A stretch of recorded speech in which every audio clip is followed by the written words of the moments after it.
இப்போ போச்சா? இப்போ நம்ம எப்படி திருத்துறது? ஒரு 5 வருஷத்துக்கு முன்னாடி எங்கள் கிராமம் விழுப்புரம் பக்கத்தில் பனமலைப்பேட்டைன்ற கிராமத்தில் தான் நான் பிறந்து வந்தேன். அங்கே தான் படித்தேன். அப்போ எங்கள் ஊரில் கொஞ்ச நாள் பொறுத்து நான் சமீபத்தில் ஒரு 6 வருஷத்துக்கு முந்தி போகும்போது காரை விட்டு இறங்கி வெளியில் வந்தால் லேசாக மழை தூரல். எனக்கு பரந்தாமன்னு ஒருத்தர் ரொம்ப ஃப்ரெண்டு பரிசம் கூட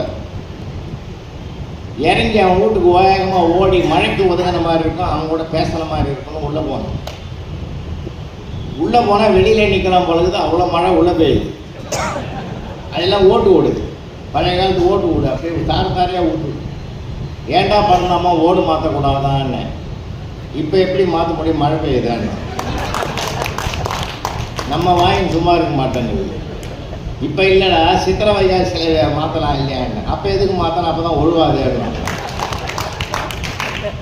சரி, ஓடு மாற்றுற விஷயத்திலே இவன் எப்படி இருந்தான்னா இவன் ஓட்டு மாற்றுற விஷயத்தில் நான் முடிவு பண்ணி அதோடு நான் நிறுத்திக்கணும். சிலர் வாத பிடிவாதம் 2 இருக்குது இல்லையா? நிறைய விஷயங்கள் சமுதாயத்தில் வாழ பழகக்கூடிய நிறைய விஷயங்கள் கொட்டி கிடக்குது சார். இப்போ நம்ம இதுக்கெல்லாம் பாடமே எடுக்கிறது கிடையாது. வாழ்க்கை பாடம் யாராவது சொல்லிக் கொடுக்குமா சார்? நான் ஒரே ஒரு உங்களை அன்பாக கேட்குறேன், நான் உள்பட சொல்கிறேன். நீ இப்படி ட்ரெஸ் பண்ணுன்னு பிள்ளைக்கு சொல்லிக் கொடுக்கணும். புக்கெல்லாம் இப்படி வச்சிருக்கணும்னு சொல்லிக் கொடுக்குறோம். நோட்டை இப்படி கையாளணும்னு சொல்லிக் கொடுக்குறோம். இந்த நேரத்தில் படிக்கணும்னு சொல்லிக்கிறோம். இந்த நேரத்தில் எக்ஸசைஸ் பண்ணணும்னு சொல்லிக்கிறோம்.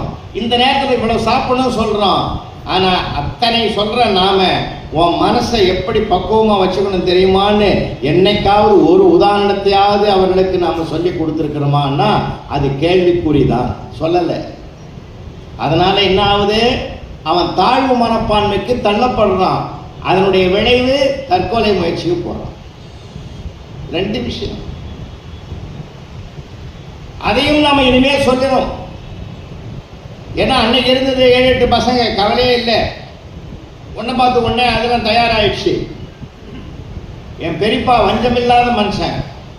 16 பசங்க, 16 பெற்று பெருவாழ்வு வாழ்கன்னா எவனோ கல்யாணத்தில் வாழ்த்துக்கிறான்.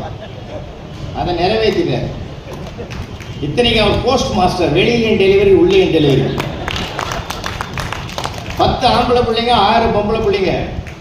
யாராவது என் பையனுக்கு என்ன பேருன்னு கேட்டால் எங்கள் பெருமாவை கூப்பிட்டு கேட்பாரு, அந்த 8ஆம் நம்பர் பையனுக்கு பேர் சொல்லுங்க.